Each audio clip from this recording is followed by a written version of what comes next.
Hello and welcome to the Brutal Iron Gym podcast, where our goal is to cut through the BS and deliver the brutal truth about topics related to health and happiness. Today's podcast is number 1608. The topic is training, and the title is, Does Progression in Training Ensure You'll Reach Your Goal? Ooh.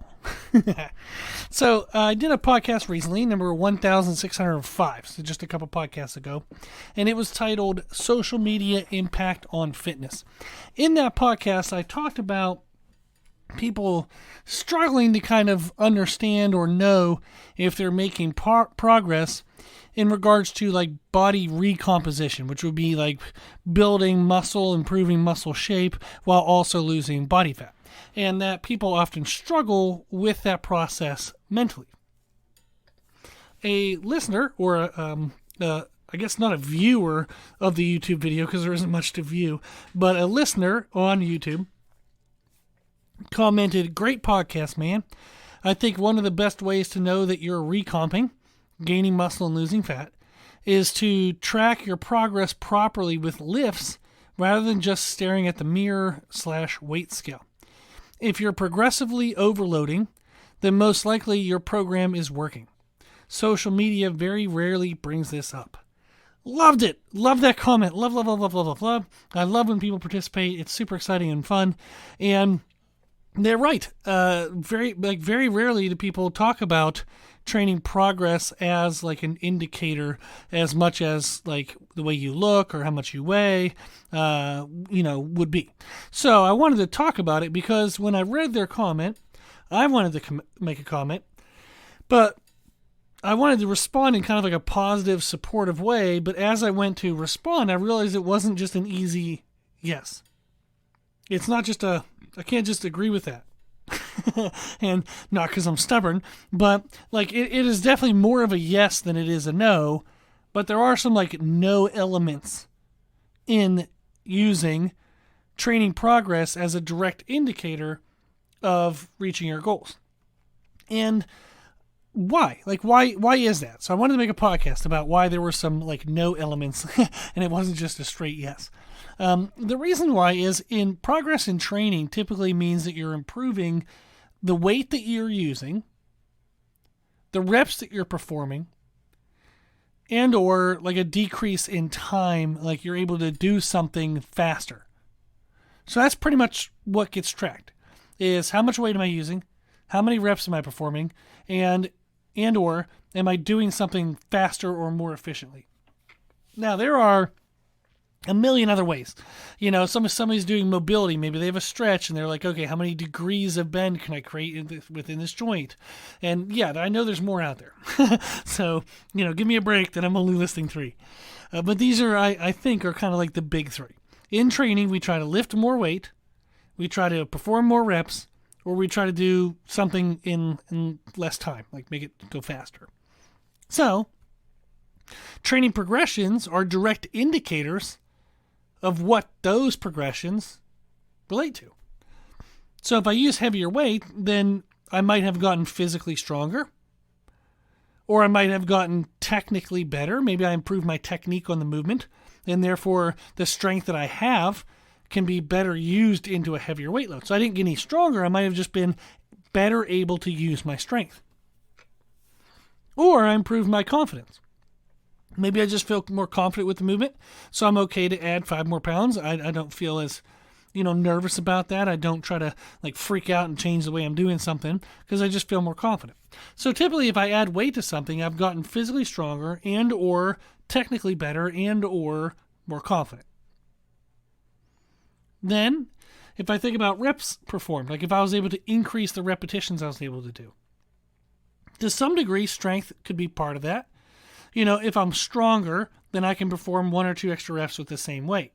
Now, that depends on the rep range. If I'm doing something and I got 8 reps last time and this time I can do 9, then yeah, maybe I got a little stronger. If last time I did something for 4 minutes and now all of a sudden I can do it for 4 minutes and 5 seconds, strength probably was not, the most direct indicator of that. 5 seconds at 4 minutes isn't as significant towards a strength aspect component as, like, say, going from 8 reps to 9 reps would be. So it depends on kind of the time and attention and the rep range. But it's possible that if you increased reps, you maybe have gotten a little physically stronger. It also means that you could have just gotten technically more efficient. If I can use my current strength more efficiently, then maybe I can perform one or two more reps. Also, maybe I got more confident. If I feel more confident, then I was able to kind of push myself closer and closer to like absolute muscular failure. So if you notice, it's the same damn things. So if I increase in weight used, I might have gotten physically stronger and or technically more efficient and or more confident. If I increase my repetitions at the same weight, then I could have gotten technically stronger, physically stronger, could have gotten technical improvement and or more confident. If I perform something faster, if I did it more efficiently, if I kind of decreased time, to some degree, strength might have been helpful. If you think of like a CrossFit Metcon, if I got strong enough to throw the, say, 35-pound kettlebell around a little bit easier, then all of a sudden I can go a little faster. So strength could make an impact. Now, if I improved marathon, the running time of a marathon, strength might not have been as direct of an indicator. Can strength be important for marathon runners? You freaking bet it is, because I train people who run marathons. The stronger you are, the more efficient you are at the beginning, the less you break down. It has a ton of benefits. But we wouldn't typically think of, if I ran faster in a marathon, I wouldn't initially think, oh, I've gotten stronger. To some degree, that's true, but it's not as much of a direct, okay, yes, I fully understand, and it easily comes to mind as me being able to throw around a weight just a little bit easier, therefore I can go faster with it. You might have also made technique improvement. If I can decrease the time in which I do something, it's because I was moving more efficiently. So I train clients who do CrossFit, and we just got through the CrossFit Open, the open workouts. And we've talked about some technical efficiency things where, if they're getting out of a burpee to jump up to a bar, just kind of do it in one motion. Don't stand there. Don't stand there, take a breath, kind of use momentum to help you, that kind of thing. So maybe they learned how to use momentum, and therefore they can plow through something a little bit faster, decrease their time, just because of improving their technique. And then they also might have gotten cardiovascularly more efficient. So maybe they have, their basically cardiovascular system can do what they needed to do with more efficiency. That can take time, but obviously that's the point of training, cardiovascular training. But that could have been a result. So if you notice in everything that was listed, everything I mentioned, what wasn't mentioned? Muscle growth, muscle shaping, and fat loss. So training progressions are great for indicating what's directly related to the performance elements of training. Strength, technical improvement, confidence, cardiovascular improvement. But they're not directly related to body recomposition. What's a great indicator of how strong I am? How heavy of a thing I can lift. What's a great indicator of endurance? How long I can do something. If you want a direct indicator of how you look, you have to look at how you look. Photos. If you want a direct indicator of fat loss, you have to measure your fat. Not everything else, just your fat. So something like a DEXA scan is fantastic. So to get the most accurate indication of your progress, you have to directly measure what you want to progress. Training progression is one of many helpful direct and indirect indicators, along with photos, along with the weight scale, along with DEXA scans. So what should you track to ensure you're making progress? Well, what do you want to progress? What do you want the outcome to be? If you want to lift heavier things, then track how heavy the things are that you're lifting. If you want better endurance, track your time in order to perform a consistent stimulus. So if I want to run 1 mile or 4 miles or a 6K, can I improve on that singular event? So just pick one of them and then check them every 4 to 8 weeks. Or check your heart rate. You can see, okay, am I able to run the same amount of distance, the same amount of time, but my heart rate has gone down? That's a good indicator as well. If you want to improve blood work, check your blood work.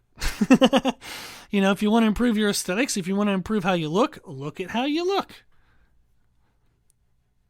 If you're feeling frustrated that you're not making progress, make sure you're tracking the right indicator. Get as specific as you know how to be. Get super specific to exactly what is happening. And part of it is that we can be unaware of what's actually happening. So, for example, in that example, in podcast 1605, we talked about somebody wanting to get stronger and look better.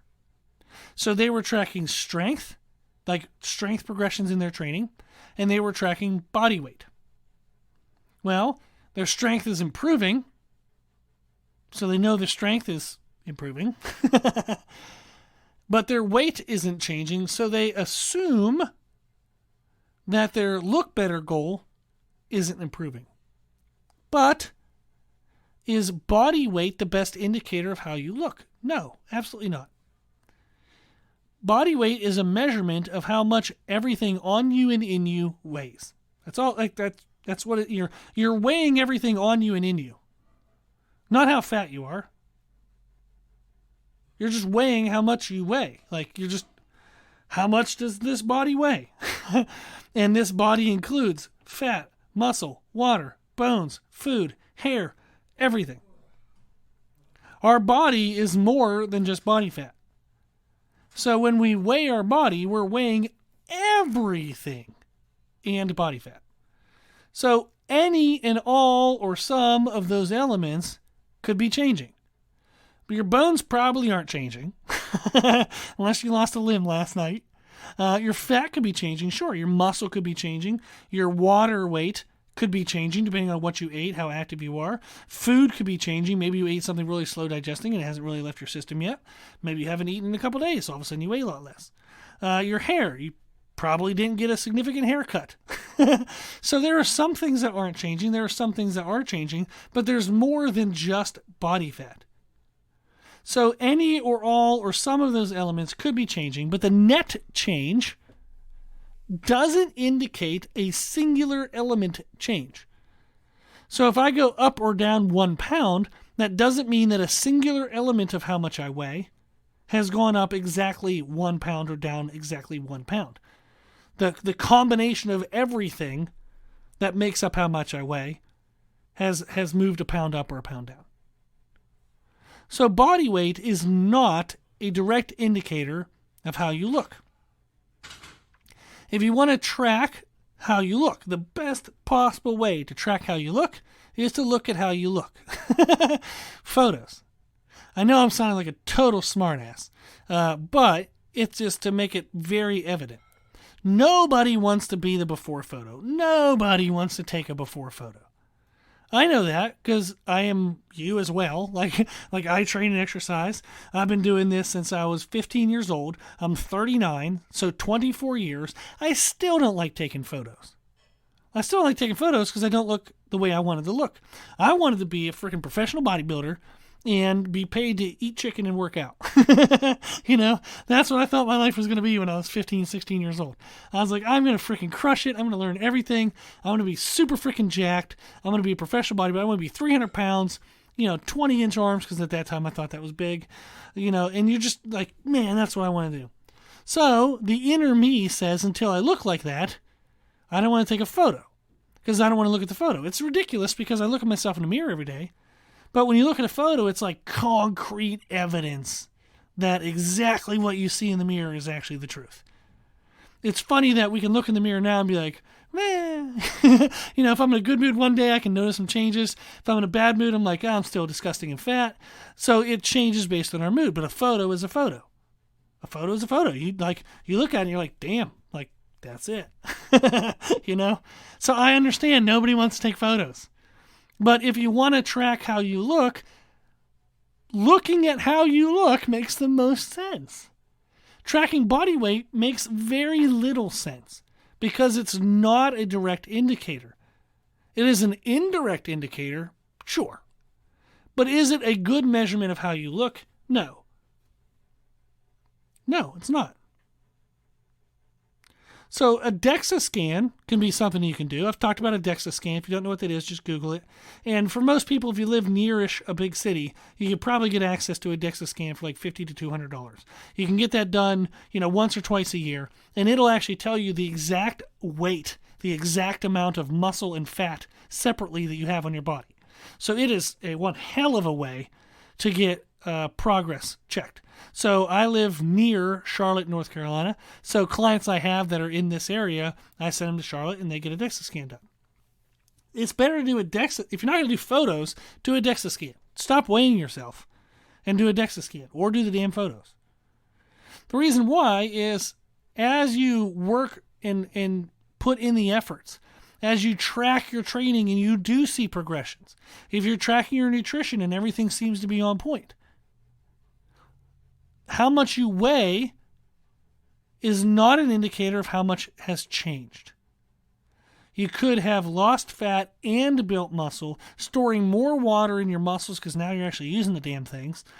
And who knows what's happening with the food. Your bones haven't changed. Your hair probably hasn't changed. But there's a lot of stuff going on. You could have dropped fat and built muscle and added water due to like glycogen storage within the muscle tissues. So your weight might not have changed at all, but there could be a hell of a lot that has changed.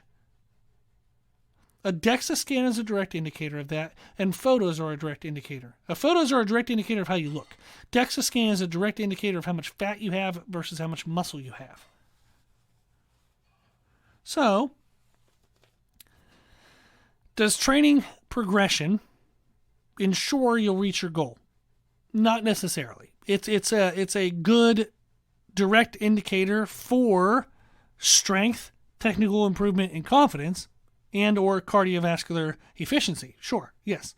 But is it a direct indicator for muscle growth or muscle shaping or fat loss? No.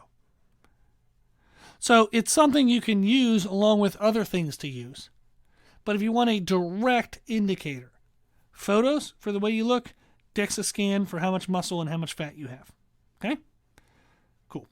Well, thank you to the person who commented on YouTube. I absolutely love participation in comments and stuff. It just really brings to mind a lot of cool, fun topics. So I really appreciate it.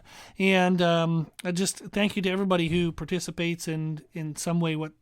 I really do appreciate it. And I hope that podcasts like today help with clarity of things. It's a bummer when we feel frustrated, but yet we feel like we're working really hard and we're doing everything right.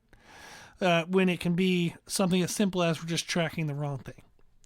If we were to track the right thing, all of a sudden we see what's really happening, and then we're super excited again.